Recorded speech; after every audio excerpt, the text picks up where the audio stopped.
C'est la catastrophe, les filles. Je ne comprends rien au principe de l'interférence ARN. Alors sache qu'il existe deux grandes classes d'ARN. Nous avons d'une part les ARN codants, parmi ceux-ci les ARN messagers, et de l'autre côté les ARN non codants, qui comprennent tout d'abord les ARN traductionnels, eux-mêmes regroupant les ARN ribosomiques et les ARN de transfert, ainsi que les petits ARN. C'est dans cette famille que nous retrouverons les différents types d'ARN interférents, et parmi eux les ci-RNA, les mi-RNA que nous allons vous présenter, les SNO-RNA, les snRNA et bien d'autres encore. De manière classique, un gène est transcrit en ARN messager qui sera traduit en protéines. Mais les petits ARN interférents vont interférer dans ce processus d'expression génique en entraînant le clivage suivi de la dégradation et ou l'inhibition de la traduction d'ARN messager cible. Donc, c'est une voie de régulation de l'expression génique au niveau post-transcriptionnel. Mais comment peut-il interférer avec l'ARNM? Est-ce que cela se fait par hasard? Ah non, pas du tout, cela ne se fait pas au hasard, il s'agit d'un appariement à une séquence complémentaire de l'ARN messager cible. Tu parlais du mode d'action des micro-ARN. Il faut que tu saches que ce sont des ARN non codants, simples brins et de courte taille d'environ 22 nucléotides. Tu l'as compris, ce sont donc des ARN interférents. Et ils sont produits de manière endogène par les cellules, c'est-à-dire qu'il existe dans le génome des séquences codant ces micro-ARN. Et comment sont-ils organisés dans notre génome? Ces gènes sont dispersés sur l'ensemble des chromosomes sauf le chromosome Y. Environ 50% des gènes codant les mi-ARN sont regroupés en clusters. Ils sont sous la dépendance d'un même promoteur, on parle de mi-ARN polycistronique. Aussi, ces gènes sont soit dans des unités géniques indépendantes, dans ce cas ils sont dits intergéniques et sont alors sous la dépendance de leur propre promoteur, ils représentent 20% des mi-RNA. 40% de ces mi-RNA sont dits introniques car ils sont positionnés dans les introns de gènes codants ou non pour des protéines. Il y en a également 10% qui sont présents dans des exons. Ils sont alors appelés exoniques. Ok, et qu'en est-il de leur biogénèse et de leur maturation? Les micro-ARN sont d'abord transcrits par l'ARN pôle 2 sous forme de grands transcrits primaires, les primi-ARN. Ces transcrits sont composés de séquences flanquantes et ont une coiffe en 5' et une queue poly-A en 3'. Les primi-RNA ont une structure typique, une tige d'environ 33 paires de bases, une boucle terminale reliant les deux brins de la tige et des séquences flanquantes simples brins. Le primi-ARN est maturé en prémi-ARN dans le noyau grâce au complexe microprocesseur composé de DROCHA et de DGCR8. Cela induit un clivage endonucléolytique. On obtient un prémi-ARN de 70 nucléotides avec 2 nucléotides non appariés en 3'. J'avais également entendu parler des mirtrons.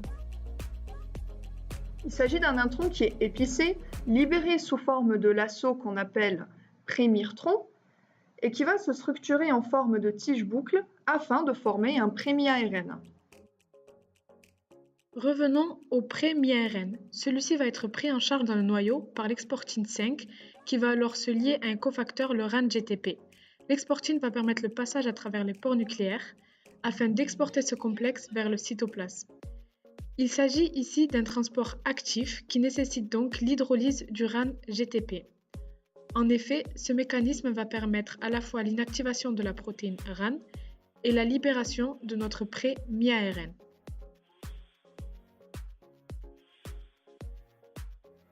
Dans une étape a lieu la production du mi-ARN mature dans le cytoplasme. Le pré-mi-ARN est pris en charge par l'enzyme Dicer, qui est une ribonucléase de type 3. Ceci va permettre de former un duplex mi-ARN de 21 nucléotides environ. Il faut savoir qu'à ce niveau, le brin qui était le plus proche de l'extrémité 5' se nommera 5P. De la même manière, le brin qui se trouvait le plus proche de l'extrémité 3' sera le brin 3P.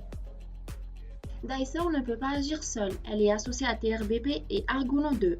L'ensemble agit sur le duplex mi-ARN. L'ARN double brin se dissocie grâce à l'activité hélicase portée par Dicer. Un des deux brins, le brin mature ou guide, qui est spécifique à l'ARN messager cible, s'associe au complexe risque. L'autre brin généré, le brin passager, est quant à lui dégradé. Mais comment s'effectue l'interaction entre le mi-ARN et l'ARNM? L'interaction entre le mi-ARN qui est au sein du complexe risque et l'ARN messager s'effectue le plus souvent au niveau de l'extrémité 3' UTR de l'ARN messager par complémentarité de base. Cette complémentarité est la plupart du temps imparfaite.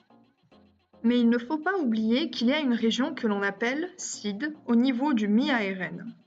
Dans cette région, on doit avoir une hybridation parfaite, ce sont les nucléotides 2 à 7 du mi-ARN. D'accord, mais comment ce mi-ARN va agir maintenant? Le mi-ARN, suite à sa fixation au complexe risque, forme le complexe mi-risque.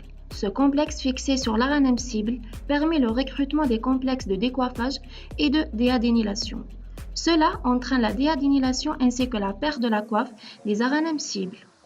Un autre mécanisme consiste en un clivage via l'activité endonucléase d'argonaute 2, présent au niveau de complexe risque. Ce clivage entraîne la dégradation de l'ARNM cible. Les ARNM cibles sont ensuite recrutés au niveau des processing bodies où ils pourront être dégradés ou simplement rendus inaccessibles à la machinerie traductionnelle. Deux mécanismes d'inhibition de la traduction sont proposés. Le premier mécanisme met en jeu ELF4E qui est un facteur d'initiation qui interagit avec la coiffe. Les protéines argonautes rentrent en compétition avec ELF4E et inhibent la traduction à la coiffe. Le deuxième mécanisme met en jeu le facteur ELF6. Ce facteur empêche l'association de la sous-unité 60S avec la sous-unité 40S. Mais je me demande, comment les chercheurs font-ils pour prédire l'ARNM cible? Cela se fait de manière in silico grâce à des logiciels de prédiction disponibles sur Internet.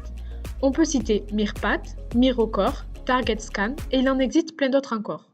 Pour un mi-ARN donné, notre mi-ARN d'intérêt, nous pouvons avoir accès à des cibles prédites, voire validées expérimentalement.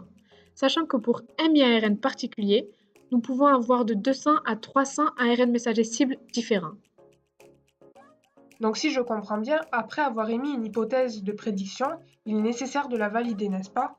Il faut passer par des expériences pour la validation, comme par exemple la technique du gène rapporteur de la luciférase. Le gène rapporteur de la luciférase est inséré dans un vecteur en aval d'un promoteur constitutif. Il faut ensuite cloner la région 3' UTR de l'ARN messager suspecté d'être la cible du mi-RNA en aval du gène de la luciférase. Après transfection dans la cellule de cette construction, un transcrit chimère portant l'ARN messager de la luciférase et la région ciblée par le mi-ARN sera alors transcrit. Si cette région 3' UTR n'est pas ciblée par le mi-ARN, la protéine luciférase est exprimée. Cela se traduit par une émission lumineuse. Si la région 3' UTR est ciblée par le mi-ARN, l'ARN messager chimère va être dégradé, donc il n'y aura pas expression de la luciférase et donc pas d'émission lumineuse. Et d'après ce que j'ai noté, les mi-ARN ne sont pas les seuls ARN interférents. On distingue les siRNA et les shRNA qui sont tous les deux de courte taille. Les siRNA sont des outils moléculaires qui permettent de réprimer de manière transcriptionnelle l'expression de n'importe quel gène et ils se lient de manière spécifique et parfaite. Pour les shRNA, leur expression est la plupart du temps réalisée par le biais de plasmides ou par des vecteurs viraux ou bactériens. Ces ARN interférents seront mieux expliqués par nos camarades. Super les filles, merci pour votre aide.